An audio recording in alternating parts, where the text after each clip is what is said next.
Welcome to yet another class in literature in English. Today, we are going to examine one of the recommended African novels as put forward by Amma Darko and is titled Faceless. Now, let's begin by analyzing a background to the novel as well as an explanation into the plot account, of course, of the same novel. Now, when we talk about faceless, the dictionary meaning of the term faceless means a person that is operating without any form of social identity or recognition. And this is very typical of a normal urban area where an average urbanite will always be in a society where he or she is anonymous. And of course, this individual hides behind the marks of anonymity to perpetrate some criminal activities. Now, this novel is set in Ghana and it is capturing the post-colonial experience of many African countries, of which Ghana is the specific context. A quick background into this novel reveals that immediately after colonization of Africa, a lot of expectations were on the minds of people. Now, this novel particularly focuses on the concept of street children, the period in which so many people had moved away from their homes, either because of lack of parental guidance or economic sustainability. So, Faceless as a novel pictures and captures this very serious social problem of street children, which has been a very serious menace in 21st century Africa. Now, the novel begins with a central character who happens to be a 14-year-old girl, of which her name is Fofo, as she was about to be raped by a very notorious pimp in the neighborhood of Sodom and Gomorrah known as Poison. Now, we can see clearly that having escaped a rape attempt by Poison, Fofo decides to make a serious attempt to leave the neighborhood on the advice of her friend and perhaps her mother, of course. Now, we have seen instances clearly where in the bid she made an attempt to escape from Sodom and Gomorrah, a very notorious environment. She engaged in a pickpocket activity, an attempt to steal in order to generate funds that will enable her leave the neighborhood. We saw Fofo, who disguised herself as a male in order to perpetrate this crime. But perhaps we will say, unfortunately for her, she was caught when she made this attempt to steal from the purse of a certain character in the novel known as Kabira. Now, we saw clearly that she was about to experience jungle justice, if not for the intervention of Kabira, who had stopped the angry mob from burning her alive. And at a point, we saw clearly that she was eventually revitalized, she was rehabilitated, and was sent back to school. Now, we can also see instances in the novel where we saw Poison, who is a notable and a notorious pimp. A pimp is a person who hires girls to, of course, deliver sexual services to clients. We saw clearly that Poison had been earlier alleged to be involved in a serious crime of the killing of Baby T, who happens to be the elder sister of Fofo, the protagonist of the novel. We can also see a very strong instance of corporate social responsibility where Kabira, who happens to be a member of MUTE organization. MUTE is a non-governmental organization who has a strand now of rehabilitating young children in the bid of taking them away from street activities and life. This woman actually revitalizes Fofo, takes her to her house, educates her, trains her, and then we now see the movement of corporate social responsibility, which was holding sway all through the novel as a major thematic concern.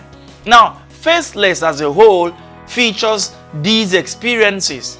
It talks about the issue of of street children in post-colonial Africa, of which Ghana is a major situational context. We have seen the character of Fofo. We have seen the issue of corporate social responsibility. We saw Poison, who happens to be a young street boy who had been in the streets before age 8 and grew up to be a street lord who hires girls, forces them to render sexual services to people, of which he eventually gets the financial benefits. We can also see the issue of Mute, who happens to be engaging in the issue of raising children and taking them away from the street. We also saw the role of Good Morning Ghana radio show, who also played a serious role in airing and explaining the issue and the consequences of street children. Now let's try to examine the characters in the novel of Faceless. The first character in the novel is Fofo. Fofo is a 14-year-old girl who is a product of a failed family. Now we have seen clearly that she is the younger sister to Baby T, the dead girl whose body had been found behind a kiosk in the market. At age 14, we have seen that Fofo was already washing carrots and vegetables at the popular Agbameshe market for people in order to make ends meet. At that same age, of course, we have seen that she is already having sexual and sensual intercourse with her mates and watching nude movies which were ideally meant for adults. Now she is also a victim of a failed rape attempt by Poison. Now, having failed or has escaped this rape attempt, we saw that she ran to Kabira, her closest, orderly, her closest friend, in order to escape from the neighborhood so that Poison wouldn't get at her. And then in the process of trying to gather finances to leave the neighborhood, she had decided to disguise herself to a male to engage in a robbery attempt on Kabira, which eventually got failed. She was supposed to be mopped and burnt to death by the angry mob, but Kabira, who was supposed to be her victim, decided to intervene, thereby leading to her rehabilitation. The story in the novel revolves around this central protagonist, a 14-year-old girl, and then we can see instances where she develops. Now, the next character is Masuru. Now, we see clearly that Masuru is the mother of the protagonist in the novel. She is the mother of Fofo and the dead girl, Baby T. Now, the novel clearly presents Masuru as an irresponsible woman who, before her young children, is engaging in illicit sexual intercourse with another man under the eyes of young adolescents. She completely fails in her responsibility to take care of her children, and this is why her two boys left home, and then it led to Baby T and Fofo engaging in odd jobs. We saw Baby T, who was already practicing prostitution in order to keep ends meet in the family. So Masuru in the novel is presented as a shameless person who has an illicit affair with another man, Pakpo, as we are going to be seeing, in order to satisfy herself.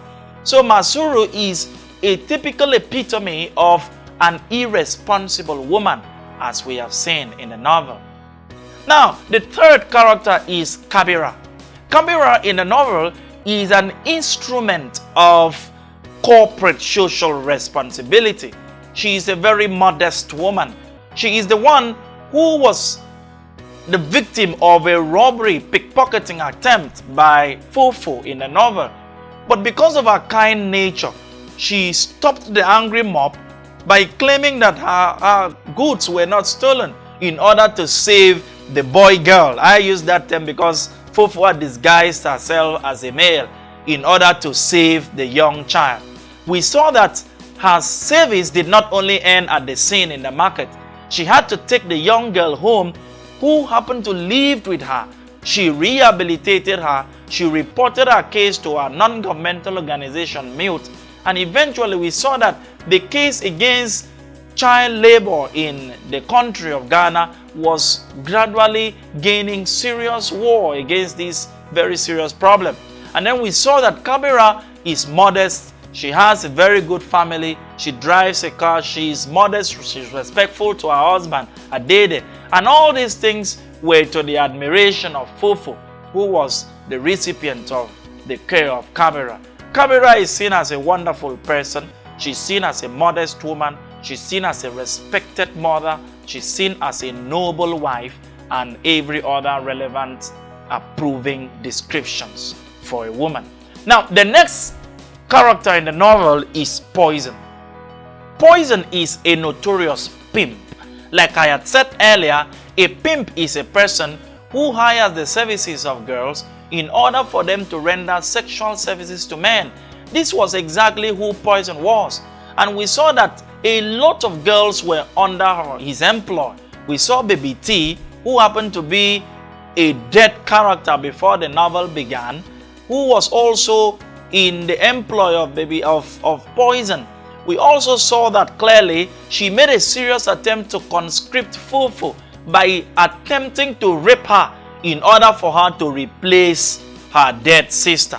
Now we saw that Poison was involved indirectly in the death of Baby T because Baby T had refused to service one of the customers who happened to be the man friend of her mother, Kpakpo. So because of Baby T's refusal to service Kpakpo, we saw that Poison seriously beat up the girl, which eventually culminated to her death. We saw that Poison made a confession to this crime, and he said that it wouldn't have been possible for him to kill a girl who was making so much money for him.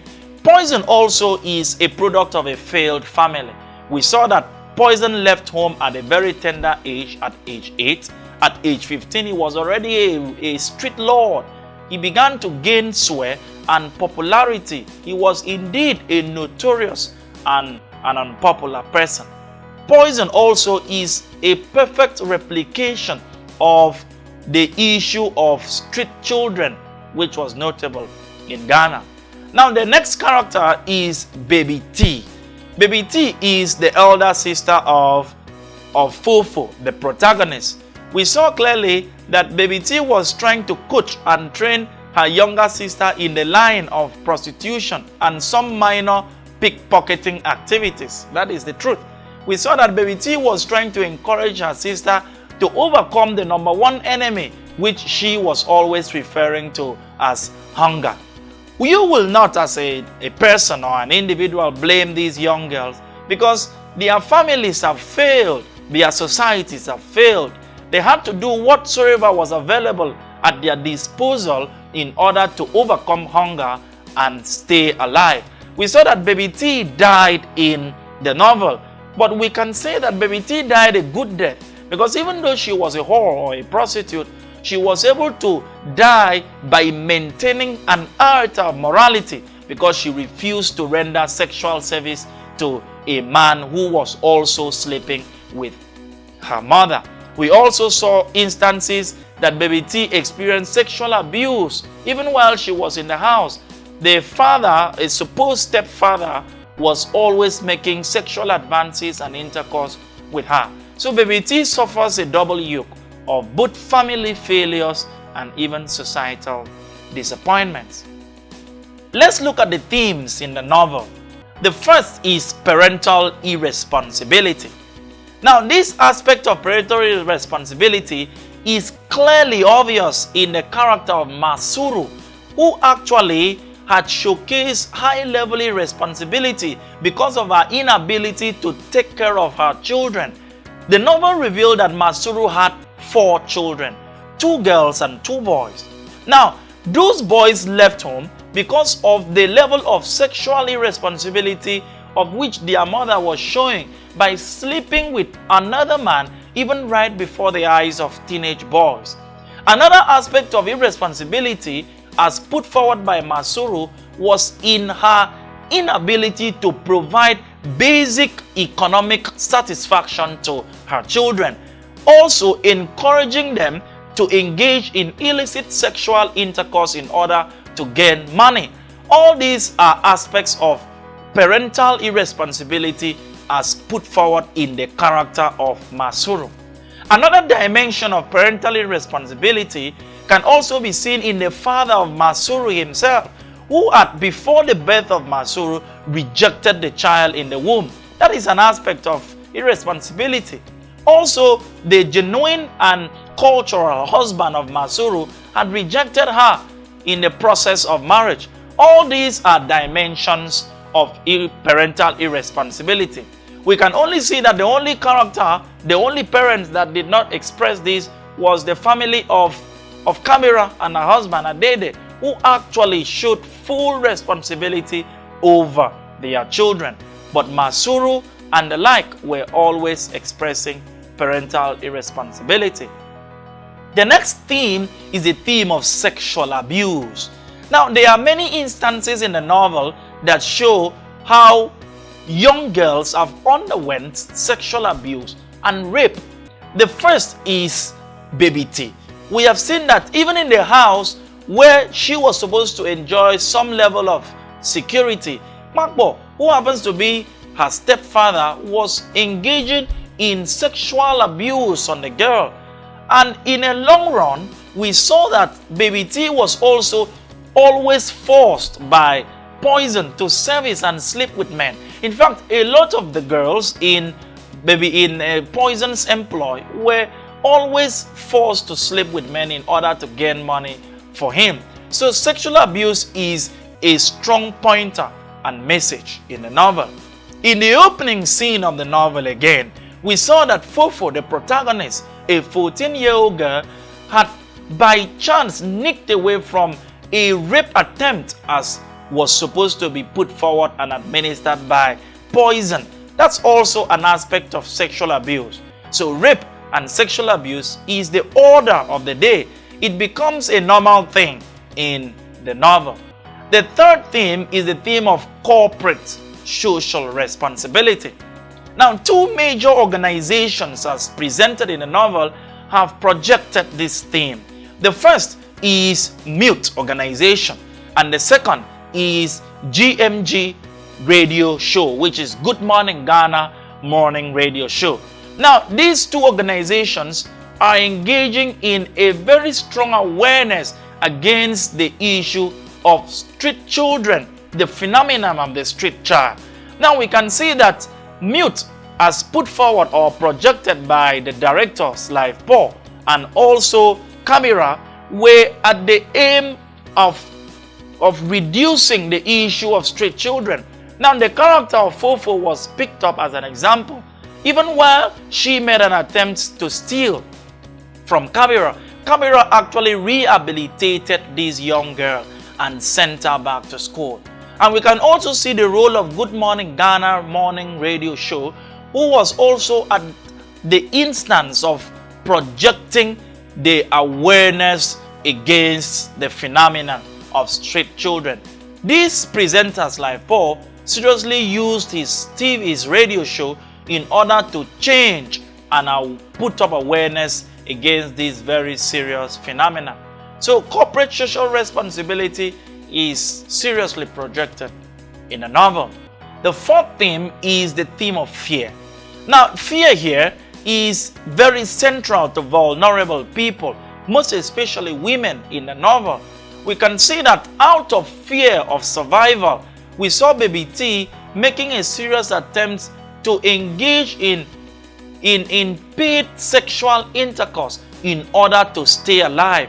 The fear of subsistence is on one hand, and then on the other hand is the fear of survival. We saw clearly that Fofo, out of the fear for poison, decided to engage in a pickpocketing activity in order to leave the neighborhood so that the wrath of poison will not come on her. We also saw that the majority of the illicit activities everybody, especially the women, were engaging in was as a result of fear. Most importantly, the fear of survival. Baby T engaged in these activities because she needed to stay alive. She was afraid because she may die out of hunger. And then we also saw Fofo also expressing fear because she needed to leave the neighborhood. Now, the fifth theme is the theme of the phenomenon of the street child. Now, this is a very central message in the novel. Like I had mentioned in the background to this novel, the phenomenon of the street child had been an emerging social problem in the 21st century Africa.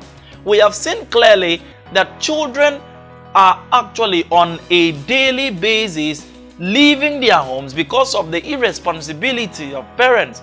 We see children engaging in odd jobs, as in the character of Fofo. We saw that Fofo at age 14 was already engaging in menial jobs in the popular Ogbomishole market, washing carrots, vegetables for people in order to earn money. We also saw that she was engaging in illicit sexual affair with other of our mates in the process of engaging in these illicit jobs. So apart from Fofo, who happens to be an archetypal character, there are other street children in Ghana, in Nigeria, and other parts of Africa and beyond who are products of a failed family. Now, it is very obvious for us to admit clearly that the phenomenon of the street child is an emerging social issue in our society. A child who is exposed at a very tender age to operate on these aspects does not in any way show any level of responsibility. And most importantly, these children are exposed to hazards, economic hazards, social hazards, and most importantly, health hazards. Little wonder they are always susceptible to rape and every other activities. Now, let's look at some major questions that are associated with this novel. The first is, the name of Kabira's husband is A. Kwe, B. Bakbo, C. Adede, and D. Otu. That question is coined from JAMB UTME 2016, question 11. And the correct answer to that question is in option C, and that is Adede. Don't forget the character Kabira. Now, the next question is, the writer of the novel is from A. Germany, B. Scotland, C. Ghana, and D. Nigeria. Now, that question is coined from JAMB UTME 2016, question 13. And the correct answer to that question is in option C, Ghana. Of course, Amma Darko hails from Ghana, of which is the predominant situational context of the novel. Now, the next question is, Sodom and Gomorrah used in the novel is an example of dash. A. Mixed metaphor, B. Allusion, C. Synecdoche, and D. Euphemism. That question is picked from JAMB UTME 2017, question 11. And the option that carries the correct answer is option B, allusion. That is biblical allusion, if I must be very specific. Sodom and Gomorrah is coined from the instance in the Bible. Of course, if you read that, you will see that that nation was a very notorious nation. Now, lastly, in that, the novel focuses on A. Stubborn children, B. Negligent parents, C. Greedy politicians, and D. Peer group influence. That question is coined from JAMB UTME 2017, question 12. And then the correct answer is in option B, like we had said, negligent parents. That is the correct answer. Now, that's all you have to know about Faceless. I am very pleased to host you. Have a wonderful day. Sit tight as we are going to be treating the next African novel. Thank you for watching.